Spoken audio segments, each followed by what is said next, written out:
Alrighty, so here we are again with Omri, ben-canaan, and today it's a special podcast, a super short one. We get asked this question so much, and it's the scientific reasons behind why there is an area progression on growth westward since back in the Kluter days, 20 years ago? So more than 20, like 30, 40, yeah? 30 years ago, Yeah. So we're going to go 40 years. Even before my time. That's a long time ago. That's a long time ago, yeah. So we're going to go into all the details, why this happens, the factors that are involved in it happening, really. So yeah, Omri is the guy. He's been here since 30 years, so he knows the progression. Well, thank you very much, Gawain. Hi, everyone. So this is a podcast number 7, 8, I don't know, 7.5, something like that. So basically what we're going to talk about today is a very short podcast. We're going to explain, and we've been over this time and again in the other podcasts, but this one is just specifically about that.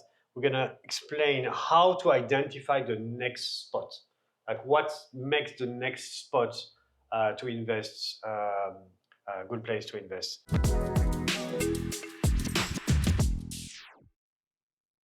So basically there are... Sorry, the timing. So it's all about timing. It's all about timing. When to enter the market, when it starts to kick off, and then the underlying reasons why. Because we get asked that question all the time.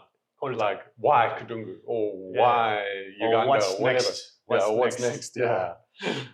Okay, so basically there are 3 reasons. Okay, this is Bali, remember? Yeah, airports here. You have Cemagi, Batu Belig, Brawa, Batu Bolong, Pererenan. So now we are here. Seseh, Cemagi, Nyanyi, Kedungu, and north to Gilmanok. Yeah? So there are 3 main reasons. So reason number one is government. Okay, Indonesian government has a very, very aggressive policy towards increasing the number of tourists in Indonesia in general and mechanically in Bali. Yeah?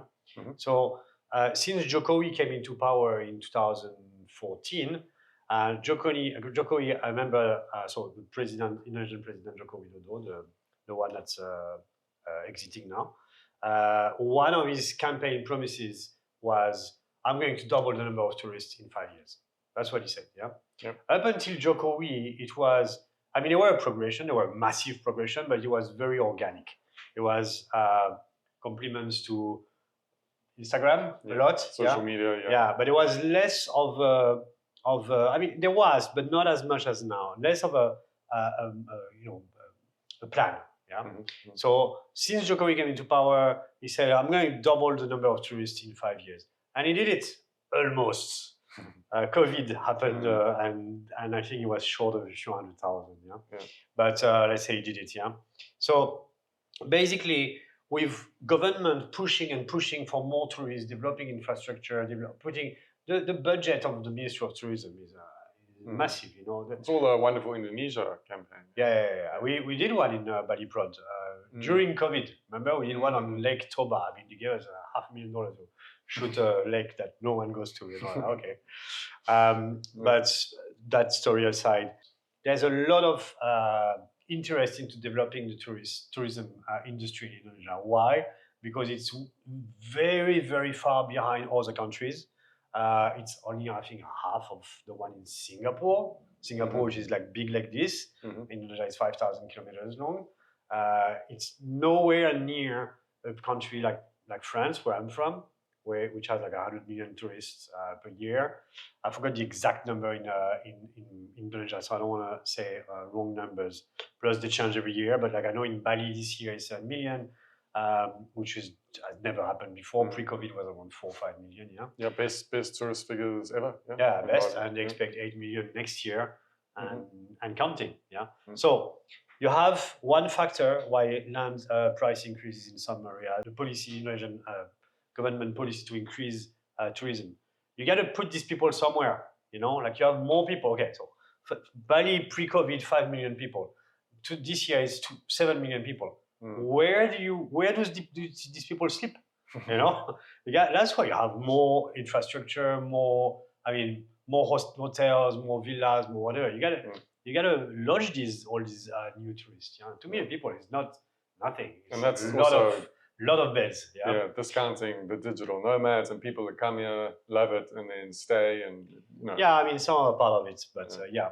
Anyway, so that's reason number one is government. Hey, let's write it here. Number one is government. Whoa. Oh. and okay. Number two is I'm gonna draw it, and you tell me if you can find what it is. Yeah. Up. Here, quick one. And let's say this is brown. yeah, I know what it is. You know what it is? We should actually look up the law. That's a coconut tree. The infamous coconut tree law. Yeah. So there is a law in Bali which dates from 1966, if I'm not mistaken, when I forgot the name of that hotel, the Sanur Beach Hotel, I think it's called, or the Sanur Beach Resort, or whatever. Mm-hmm. That's that massive 10, 12-story building, I think 10-story building in Sanur on the shore was built, and there was no law back then as to the maximum height of building in Malaysia, and they built it, and local people say, what's going on here? We don't want that stuff, yeah? So they consulted with a lot of different NGOs and organizations to find the perfect height for Bali. And all of them said like 35 meters, 50 meters. And I said, okay, 15, that's it. So basically in Bali, you have a law which we like to call the coconut tree law, which dictates that building cannot go above the height of a coconut tree, which is 15 meter. I don't know if you can see well the orange, but so 15 meters, yeah. So you cannot build anything above 15 meters. That's the law, unless you are Telkomsel, maybe, or Gawain, I guess. So if you want to build a apartment building, it has to be maximum 50 meters. You won't get the permit otherwise, and it might get chopped off, if you do it anyway. So 50 meters is about 4 stories high, give or take, yeah?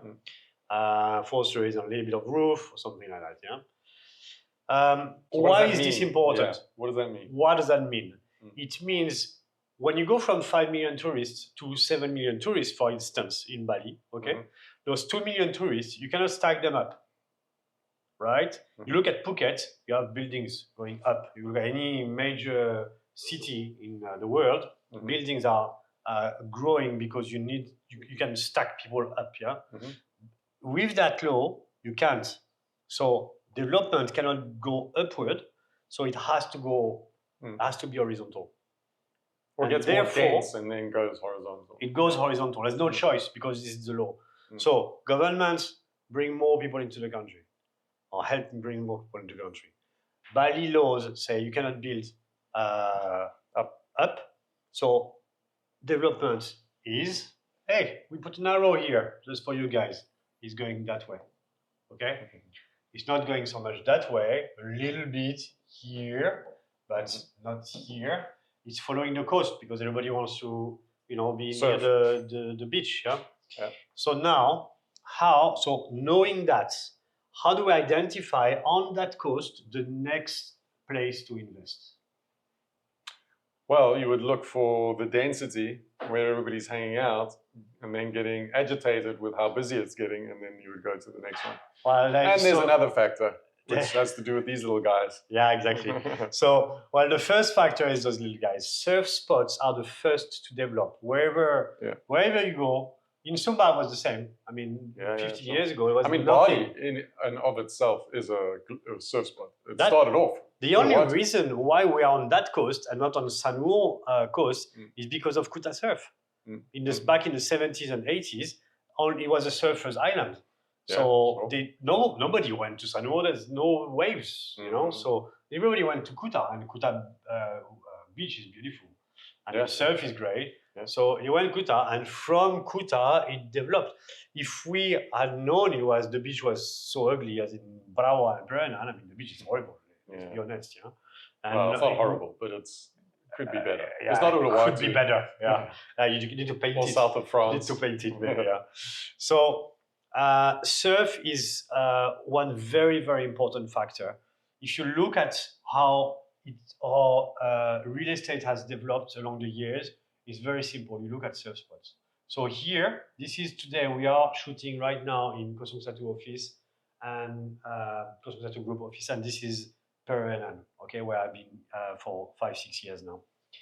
There's no surf between Pererenan and Kedungu. So Kedungu will develop. There's no question. It will. And now Seseh and Cemagi are already quite developed. I mean, there's a lot of residential development, not so many commercial. But Kedungu will take over. It's a matter of months, years, you know. It will take over, and it will be at the same level as Pererenan, Brawa, and so on and so forth in like 4 or 5 years. Whereas Cemagi Seseh, in our prediction, will lag a little bit at some point because there's no beach access. Okay, you look at Cemagi, honestly, it's horrible. Mm-hmm. There's no beach. It's still cute because there's some rice fields, but it's overdeveloping. So once you remove all those rice fields, and there aren't so many left, I mean, there's nothing left. There's nothing. Yeah. There's no charm. There's no businesses. There's only one good restaurant, Riviera in the Bloom Bloom Kindergarten. That's very new, and that's all there is. I mean, there's only one mini mart, 4 kilometers, So Cemagi is horrible. Seseh is very beautiful. I really like Seseh. It will develop, no question.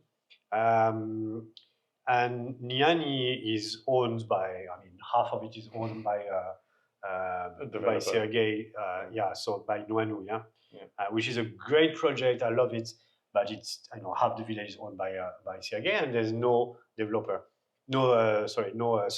Yeah. If you remove Nuanu from the Nyanyi equation, there's nothing.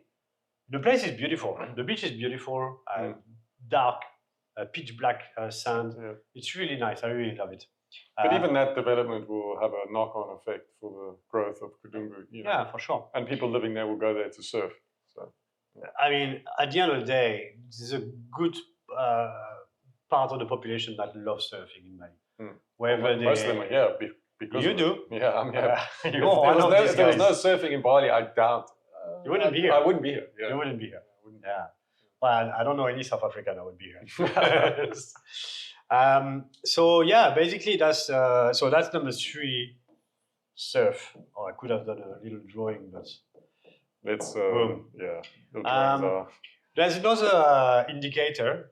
Is basically when you hear people from one area starting to bitch about the area, like I do now about Pererenan. Yeah. This is when it's people are starting to move. Yeah. And when they're starting to move, so where do they move? They move to the next hotspot. Because there's a lot of restaurants and it's growing. There's a padel now. We are building a school. There's a bunch of things that you need for living. But everybody moved into Pererenan 4 or 5 years ago because it was too busy here. Yeah. It started to get too dense, too much traffic. They moved here. It was great. Rice paddies everywhere. Yeah. And now we're experiencing the same problem that we did here. Exactly the same. We moved here. I mean, originally I moved in alone with my family here, and then Kosong Satu group was still in Brawa back in the day. Yeah?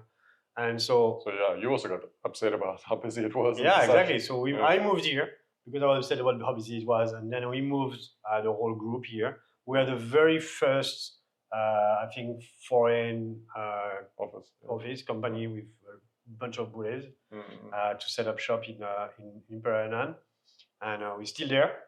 We're still here we have another 4 years on the lease, so we're gonna stay another 4 years. And then it's off to Kedungu. And then we move. I'll move before 4 years. I'll move in 1 year. With you, my friend. But so that's it. So what's the 4th? No 4th, just 3. There's no 4th. The 3 critical factors to how regions develop in Bali. Yeah? Exactly. So, $1,000 question. What's next? Well, looking at 1, 2, and 3. Wait. These guys gotta say. You gotta say in the comments. Say in the comments. Yeah, you get a free pizza. Yeah, get a free pizza at at Pickle and Pizza in Kedungu, which is our friend Simon. Pizza and Pickle, sorry. Our friend Simon on Jan Pandai Kedungu. So what do you mean, the next region after Kedungu? Or? Yeah. Oh, okay. I mean, if you look at this, what's next? Question mark. I mean, we said it 10 times, man.